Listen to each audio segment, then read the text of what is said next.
बोलिए भगवान महावीर पावन चरित गुरुदेव जी। बंधु मन वच काय, भव सागर को तरण में करो हमारी सहाय। जिन शासन जिन वाणी सदा जयवंत हो, श्रवण संग सदा अविचल मंगल हो। मुक्ति को प्राप्त श्रमण भगवान महावीर स्वामी, उनकी परम पावन कल्याणी भागवती वाणी वाचक प्रमुख श्री इंदर भूति गौतम आदि गणधर भगवंत जुग प्रधानाचार्य परम पूज्य श्री सुधर्मा स्वामी जी महाराज, उनकी परम पावन पाठ परंपरा वर्तमान आचार्य ध्यान योगी परम पूज्य श्री शिव मुनि जी महाराज एवं गुरुजन सबके पावन चरण सरोजों में मेरा अनंत अनंत बार वंदना नमस्कार। उपस्थित धर्म प्रेमी सज्जनों, माताओं तथा बहनों, 9 तत्वों में पाप का वर्णन चल रहा है। पहला पाप कौन सा है? प्राणातिपात, जीवों की हिंसा करना। जो सत्संग सुनते हैं वे प्राया करे मोटी हिंसा से तो बचते ही। दिल में दया है, जानबूझ के नहीं मारते। तो भगवान के उपदेश का सार जो है ना, वो ऊपर उठना है, नीचे गिरना नहीं। हमारे गुणों का विकास, हमारे गुणों का विकास, बढ़ोतरी होनी चाहिए, घटने नहीं चाहिए। इसलिए आत्मा को सदा ध्यान रखना, मैं इन 18 पापों से यथा संभव जितना हो सकता है मैं बचूं। कहते ये जो साधना है ना, जहां किसी से मांगना नहीं पड़ता, भगवान से भी मांगना नहीं पड़ता, गुरुओं से भी मांगना नहीं पड़ता, इस वीतराग धर्म की साधना से पाप कर्म के बंध से बचता है। क्योंकि जब किसी का बुरा सोचेंगे नहीं, बोलेंगे नहीं, करेंगे नहीं, तो पाप कर्म जबरदस्ती थोड़ा हमारे गले पड़ेगा। क्योंकि करेंगे तो पड़ेगा, जो करेंगे ही नहीं किसी भी प्रकार से, फिर थोड़ा लगेगा, फिर हमारी आत्मा मैली थोड़े हो। पाप कर्म से बचेगा, पाप कर्म का बंध नहीं आएगा। दूसरी बात, हमारे पाप कर्म कटेंगे, क्योंकि हर समय हमारा ध्यान किस में है? बचाने में। कहते मारने में धर्म नहीं है, इसमें धर्म है बचाने में। तो बचाने में शुभ योग है, हमारे अंदर करुणा है, दूसरे को बचाना है, इससे पुण्य का भी बंध होता है। जब पुण्य का बंध हुआ है तो समय आने पर उसका परिणाम स्वयं आएगा, उसका परिणाम स्वयं आएगा। तो मांगने की जरूरत तो नहीं पड़ी। क्या किया? अपने आप भगवान के द्वारा बताए मार्ग पर चलो। जिस मार्ग का निषेध किया है उससे बचो। भगवान किसी को देते नहीं, लेते नहीं, लेकिन जो भगवान के द्वारा बताए गए मार्ग पर चलता है उसको किसी प्रकार की कमी नहीं रहती। कहते दुनिया में संसार के कितने भी पदार्थ क्यों ना हो जाएं, यदि अंदर संतोष नहीं है, विवेक नहीं है, समझ नहीं है, तो सारे दुखी है। पूछ लो भला किसी को भी कि भाई तू तो सुखी होगा। छोटे से लेकर बड़े राजा तक राष्ट्रपति तक पूछो भला सुखी है? ये तो कहेंगे सुविधाएं तो बहुत हैं, लेकिन अंदर संतोष नहीं है। क्यों नहीं है संतोष? शांति नहीं, तृप्ति नहीं। तृप्ति कब होगी? जब जो अंदर तृष्णा की आग चल रही है, संसार के सुखों को भोगने की जो लालसा है, इसको छोड़ना होगा। कहते इतना खाया पिया फिर भी आत्मा की भूख नहीं मिटी। अब सोचो भला, खाते खाते बुढ़े हो गए। अब परिवार वालों ने खाने के लिए बुजुर्ग को दिया और बच्चे आपस में लड़ रहे हैं, ये किसको मिले? हमें मिले। तो क्या उस समय भाव आते मैं इनको दे दूं? मोह के कारण तो आ जाते हैं, लेकिन कर्तव्य की दृष्टि से वो भोजन अपने पास है, मानो गली में भूखे बच्चे हैं, वो कह रहे हमें भोजन चाहिए, तो क्या वो दे देंगे? कि सारी उम्र खाते हो गया, अभी पेट नहीं भरा। कहते ना तो पेट भरा है, ना तृष्णा भरी, और जो ऐसे कभी भरती भी नहीं है। जानते हैं इस भूख को मारना आसान नहीं है, और मर गई है। वैसे तो मरे व्यक्ति को जीवित करना संभव नहीं है, लेकिन इसको जीवित करने के लिए ज्यादा प्रयास नहीं करना पड़ता। जैसे तपस्या करते हैं ना, लगभग 10 बजे तक तो भूख लगती है, ज्यादा 12 बजे तक। उसके बाद भूख क्या हो जाती है? शांत हो जाती है। और उसके बाद वीकनेस तो महसूस होती है, लेकिन भूख नहीं रहती। और जिस समय मानो 28, 10, 15, 20 दिन का पारना हो गया ना, कमजोरी तो महसूस होगी। किसी के पित्त पड़ गया है, वॉमिटिंग होगी, बमन होगा, उल्टियां आएंगी, चक्कर आएंगे, लेकिन भूख नहीं लगेगी। कोई कहते खा ले, मन नहीं करता। पारना कर लिए, जेल हो, कहते मन नहीं करता। क्यों नहीं मन करता? क्योंकि अंदर भूख जो है वो तो मर चुकी। कहते जैसे मरे पर अमृत डालते हैं, वो जीवित हो जाता है। जो पुराणों की कहो, लोक की कहावत है,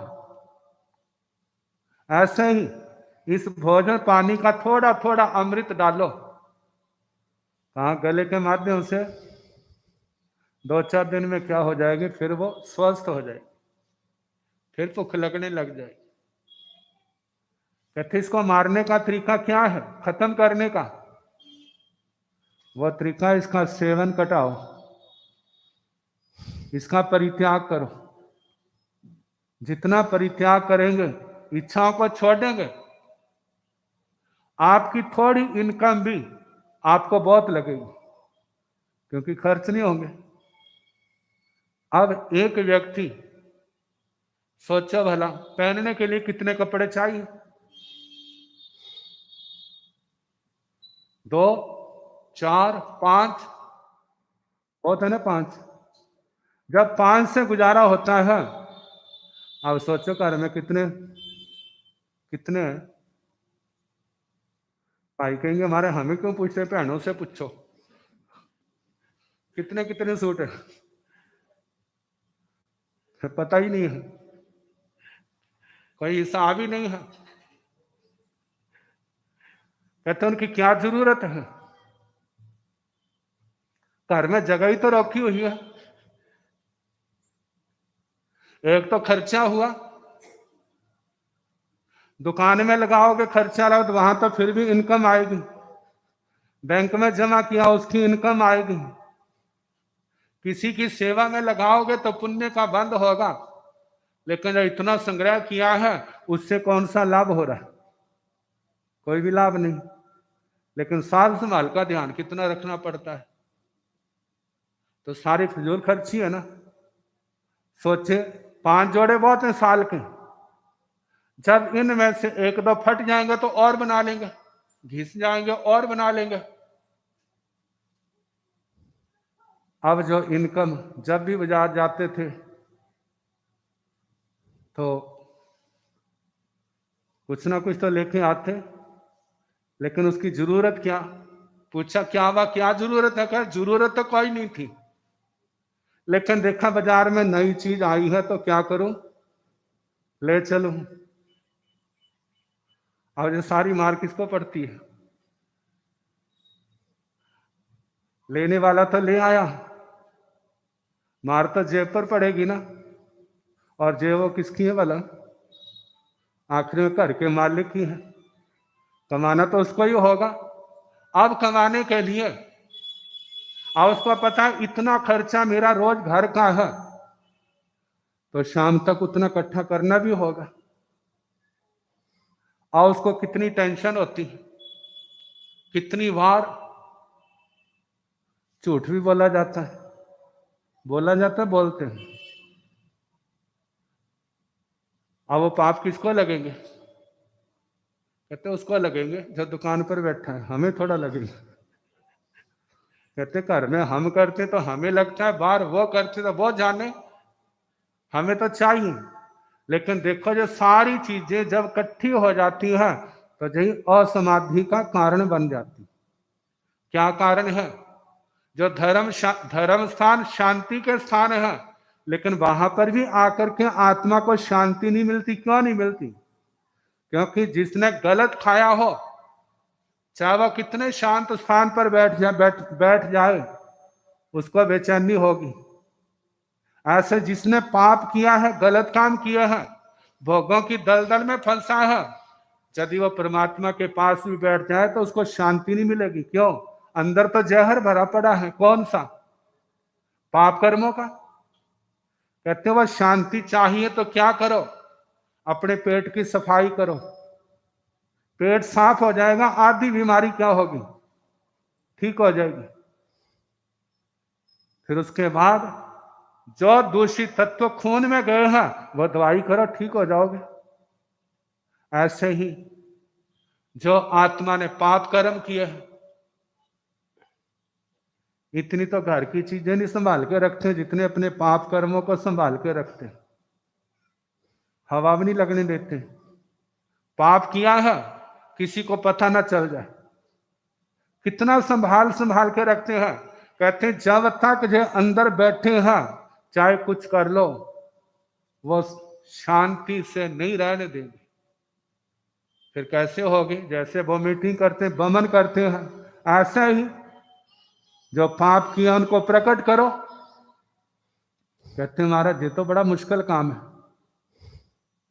अपने पापों को धर्म करते हैं ना, तो उसके लिए हम कितना नाम होता है, दान करते हैं, कितनी चाहना होती है, कितने लोगों को सुनाया जाता है। जितना सुनाते जाते हैं उतना उसका परिणाम क्या होता है, घटता जाता है।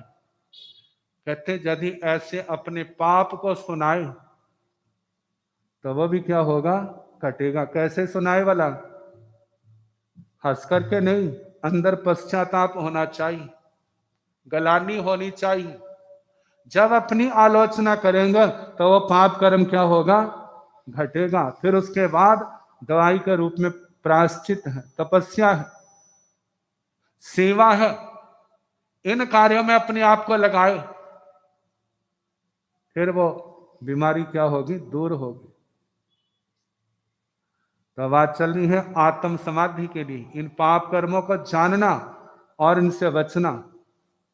तो पहली बात प्राणातिपात। देखो भला हमारे कितने कितने बड़े भवन हैं, जो ईंटों वाले नहीं है।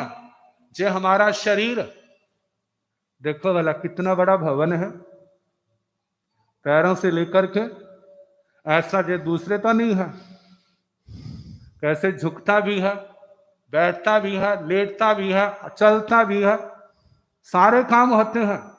आत्मा के साथ चल रहा है जी। अब इसको पाने के लिए कितनी कीमत दी है, मुफ्त में नहीं मिला। यदि कोई सोचे ना जो मनुष्य जन्म ऐसे मिल गया है, ऐसे नहीं मिला। अनंत पुण्य कर्मों की कमाई लगी है, तब हमारे को मनुष्य जन्म मिला है। और केवल मनुष्य जन्म ही नहीं, इसके साथ और कितना, जे पांचों इंद्रियां पूर्ण है, लंबी आयु है, निरोग शरीर है, दिमाग का बल ठीक है, अच्छा परिवार मिला है। ये सारा किसके कारण है? पुण्य के योग से ही मिला है। हमारे हाथ ठीक है, हमारे पैर ठीक है। देखो भला, हार्ट भी तो ठीक है, फेफड़े ठीक है। ये महसूस कब होता है? जब कोई अंग काम करने में गड़बड़ी कर जाए, तब शरीर में हलचल मचती है। फिर पता चलता है जो इतनी देर तक मुफ्त में काम कर रहे थे, जब ये काम करना बंद कर देते हैं, फिर पता चलता कैसे तकलीफ होती है। तो भगवान कहते हैं जब तक जे आपकी मशीनरी ठीक चल रही है, तब तक आप इन हाथों से, इस दिमाग से, इस जवान से, अपने अंगों पांगों से अच्छे काम कर लो।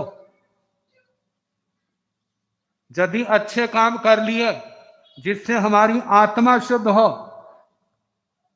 हमारे पाप कर्म टूट जाए, आत्मा निर्मल हो, पुण्य की कमाई जो इकट्ठी कर ली है ना, तो इनमें से कोई खराब हो जाता है, फिर उसके बाद करना आसान नहीं होगा। जरा जावने पीड़ई बाही जावने बढ़ई, जाव इंदिया ने हायंती ताव धम्मं समायरे। जब तक बुढ़ापा नहीं आता, जब तक शरीर में व्याधियां पैदा नहीं होती, जब तक इंद्रियां काम करना बंद नहीं करती, तब तक धर्म कर लो। इनमें से एक भी आ गया, फिर धर्म करना आसानी होगा।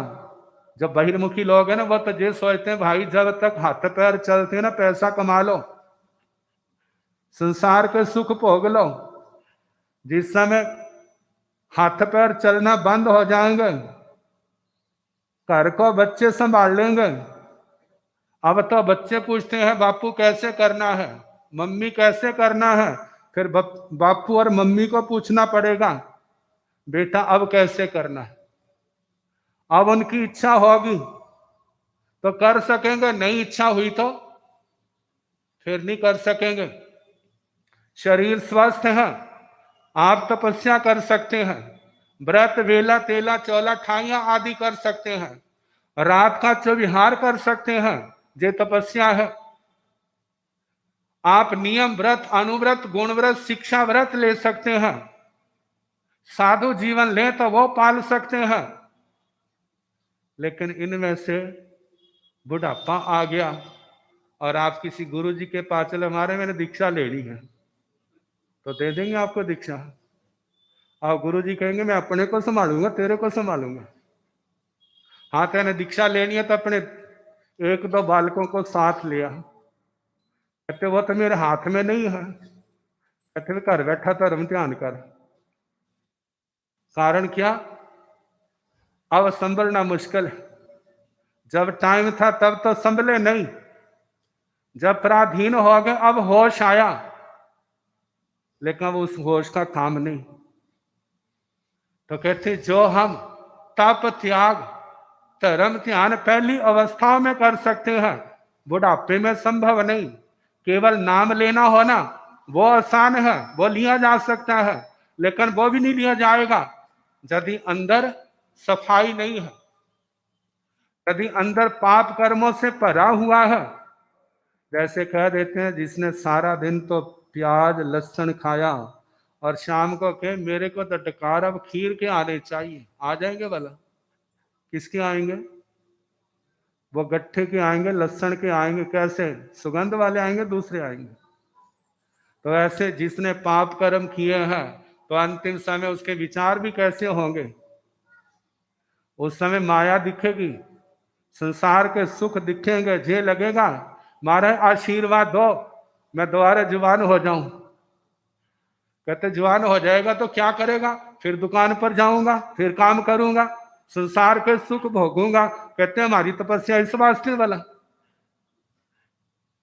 हाँ यदि बोल तेरे को जवान बना देते हैं, लेकिन साथ ही तेरे को दीक्षा लेनी पड़ेगी। कहेंगे हमारे तो काम बड़ा मुश्किल है। कहते दिन रात लगा करके तो हम जप करें, तप करें, नियम व्रत पाले, और जो फल आ जाए महाराज ये कृपा मेरे पर कर दो। बहुत सियाने हैं। कहा ऐसी कृपा पचेगी नहीं। तो कहा जब तक ये चीजें नहीं आती तब तक धर्म ध्यान कर लो, सामायिक संवर कर लो, ज्ञान ध्यान सीख लो। यदि आपने बचपन में जवानी में जो सब सीखा है ना, तो बुढ़ापे में चार पाई पर लेटे भी हैं तो चाहे द्रव्य समायिक नहीं लेकिन भाव समायिक आपके अंदर आ जाएगी। आपके विचार अच्छे हो जाएंगे, किसी के प्रति बुरी भावना नहीं होगी। और यदि मानो कोई जवानी में किसी जीवन में कोई गलत काम किया है तो आपके हाथ जुड़ जाएंगे, और हाथ जोड़ करके आप उसका ध्यान करके उससे माफी मांगोगे। मैंने गलत किया तेरे साथ, मैं तेरा देनदार हूं, क्या मौका लगे दूंगा, लेकिन अभी मैं क्षमा मांगता हूं। कहते इकट्ठा किया है तो दे देगा, इकट्ठा किया नहीं है तो क्या? फिर घोड़ा गधा खच्चर कुत्ता बन करके उसके घर की क्या करनी पड़ेगी? सेवा करनी पड़ेगी, क्योंकि ऋण तो देना है। यदि आपने पास पुण्य की कमाई है, धर्म की कमाई है, तो क्या है उसमें से थोड़ा सा लेकर उसको दे देगा और उसको वो भी बहुत बड़ा लगेगा, लेकिन स्वयं तो किया कुछ नहीं है। जब कुछ भी नहीं किया तो फिर वो कर्जा कैसे उतरेगा? वो फिर ऐसे ही उतरेगा। बस सारी आयु भर सेवा करते रहो, खाने को दे दिया ठीक, पीने को दे दिया ठीक, सर्दी है गर्मी है सब कुछ सहना पड़ेगा। कहा है तो अपनी गलतियों का फल है ना। तो ये गलतियां ही क्या पाप कर्म है, इनको जानना और अपने आप को बचाना। कहते इस शरीर के द्वारा सेवा करो, लेकिन किसी से कुछ मांगना नहीं, चाहना नहीं करनी, अपनी कमाई करो, अपने जीवन को सफल बनाओ। अब इसके आगे समय काफी हो गया, बाकी कल जैसे हो।